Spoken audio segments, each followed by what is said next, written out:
a blind manner. So they have an instrument called a cannula. They take that cannula, they insert it into the woman's uterus, and they blindly probe around in the woman's uterus until they think they have enough tissue and blood inside of a glass jar.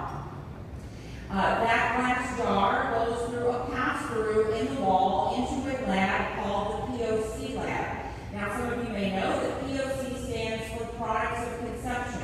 What's that? It's the baby, right? We can't say baby inside of an abortion clinic. So we had to say POC or POC, or if the staff was feeling funny and wanted to joke around, we would say that it stood for pieces of children.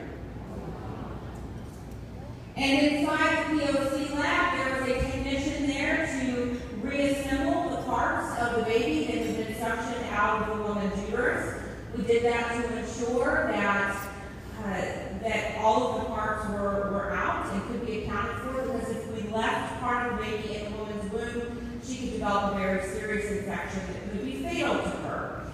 And then the POC technician would take everything in the dish, they would put it into a Ziploc biohazard bag that would go into a freezer, and the biohazard waste company would come and pick up all of those little bags once a week, usually Stericycle, and they would go to their facility where they are incinerated. And that's how abortions are done. That's generally how they are done, day in and day out, about 3,300 times a day in this country.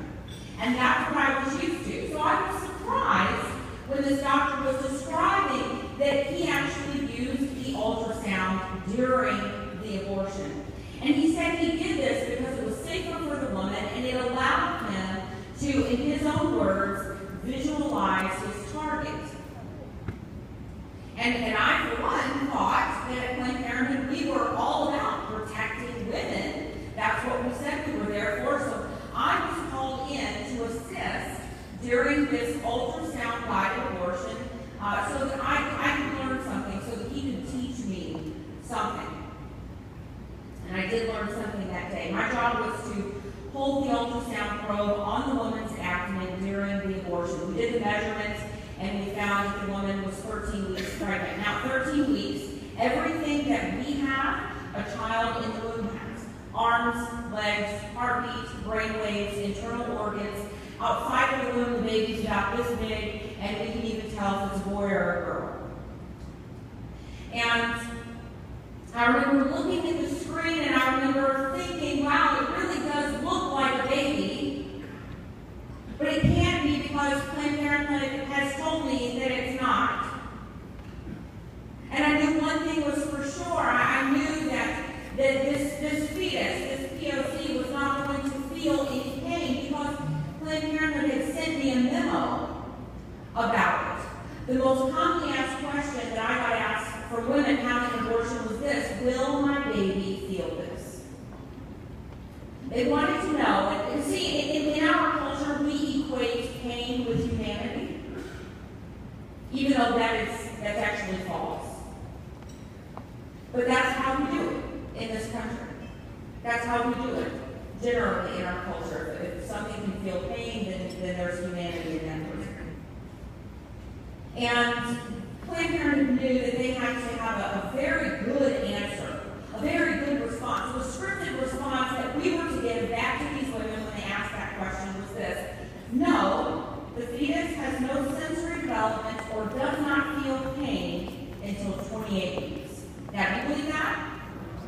No? Well, I did. And I knew better, because I have a 7-year-old daughter, and I've only been out for 4 years. So I had my daughter. I was pregnant and delivered my daughter whenever I worked inside of Planned Parenthood. Ironically enough, when I was pregnant with my daughter, and I was only 12 weeks pregnant, it was a baby. But if the baby was unwanted, then it was just a fetus. It was just POC. It was nothing, just tissue. And so I'm standing there, and I'm watching this. I'm reciting the scripted answer over and over again in my head, trying to reassure myself. What I watch is the instrument goes into the woman's womb. The suction was not yet turned on. And I watch it go right up next to the side of this little boy. And as it touches his side, he jumps. And he begins to flail his arms and legs as if he is trying to move away from the abortion instrument, but there was nowhere to go.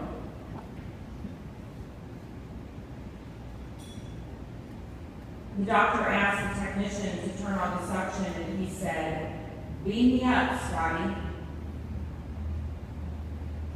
And the suction was turned on. I think people make the assumption that what I saw next was the worst part, that seeing a child become dismembered in his mother's womb would be the worst part, but that wasn't the worst part. See, the worst part was not what I saw. I knew that was going to happen. I had worked in the POC lab. I had seen the aftermath of abortion. The worst part was that I just stood there and did nothing. I remember wanting to sit this woman up and to say, "Look what is happening to your child." I remember wanting to yell out, "Stop, you are hurting him." I didn't. I just stood there and I watched.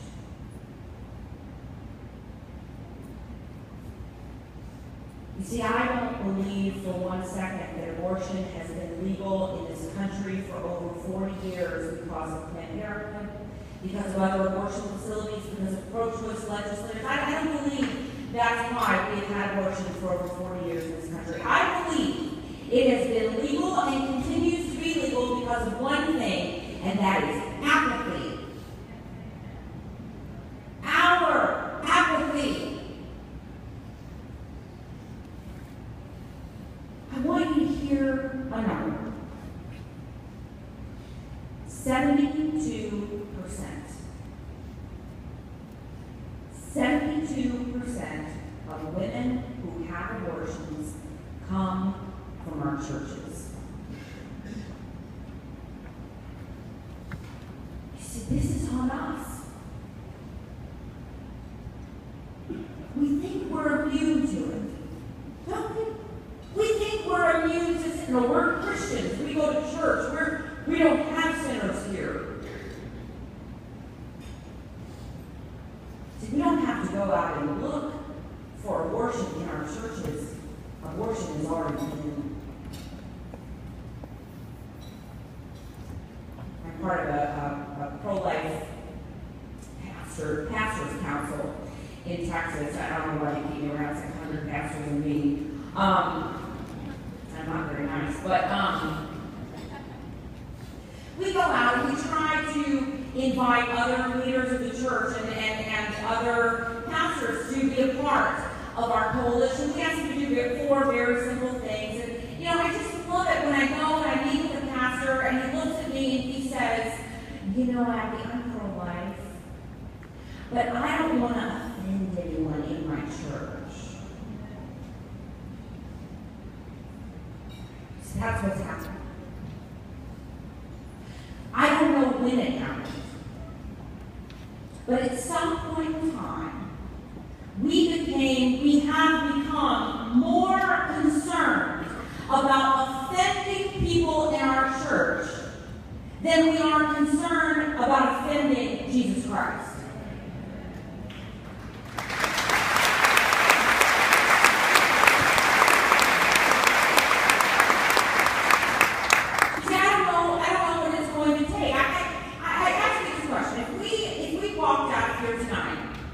And we saw a little 18-month-old girl, a toddler, she's walking in the parking lot, and we watched as a man walked up to her and he kicked her in the face. And he began stomping on her body over and over again until she was just laying there and she was dead. What would we do? Would we walk up to the lifeless body of this little girl and go, "Whew, that was shocking. I'm going to go home and pray about that"? Or would we act? I think we would. I think every single one of you would. I think you would pick up your phone. I think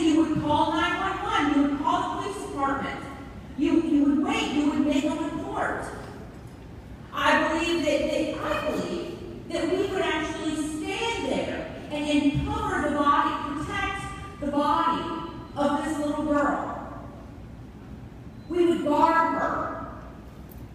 I believe we would wait for the officials to arrive. We would want to give a statement because, you see, we would have an urgency inside of our soul to find justice for the life that was taken.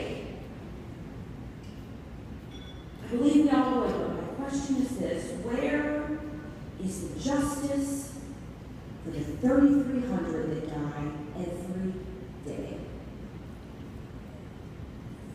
Where is their justice, and what are you doing about it? Now, people say, "Oh, yeah, I don't like that. I don't like that you suggest that it's not good enough to just sit at home and pray." I'm not suggesting it. I'm telling you. I'm telling you that. Because 1 in 3 women in this country are having abortions.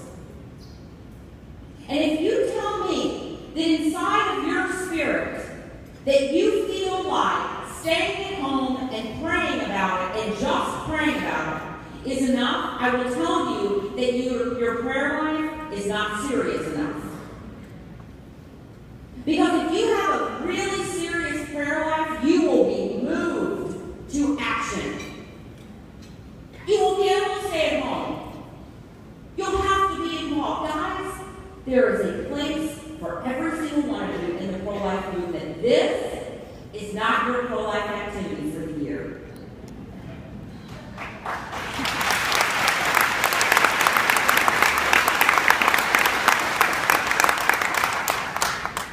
So I'm not interested in how long you've been pro-life. I'm interested in what you've been doing with that conviction. You know, do you go out and pray outside of your abortion clinics? Do you volunteer with this center? There's a place for everyone. At Planned Parenthood, we used to pay our volunteers. Technically, that makes them not volunteers, but we had to pay them in order to keep volunteer retention. So you will get paid if you volunteer with this center, but the rewards are greater than any monetary compensation you could ever receive. So you can do that. If I told you, now listen, there's going to be a woman that's going to come in, and I know this is going to happen, and she's going to come in on Tuesday. I don't know what time, but she's going to come in sometime between 9 and 3. And if you are there, she is going to choose life for her baby. You have the opportunity to save the baby's life, but you have to be there. And I'm so sorry, I don't know what time, but you're going to have to be there all day from 9 to 3. Would you do it? If you knew for a fact that you could save life, would you do it? I think we would. Well, guess what? You have that opportunity any day of the week. This center needs you. The pro-life movement needs you. We need your conviction. We need your action. We need you to sacrifice in a way that you have never sacrificed before. When I worked at Planned Parenthood, when we were building this large facility, the CFO came to me, and he wanted all of the clinic directors to donate a particular dollar amount. And he was very nice. He already had the dollar amount picked out for me. And he came to me asking if I would make this monetary donation based on my salary and my previous giving. And the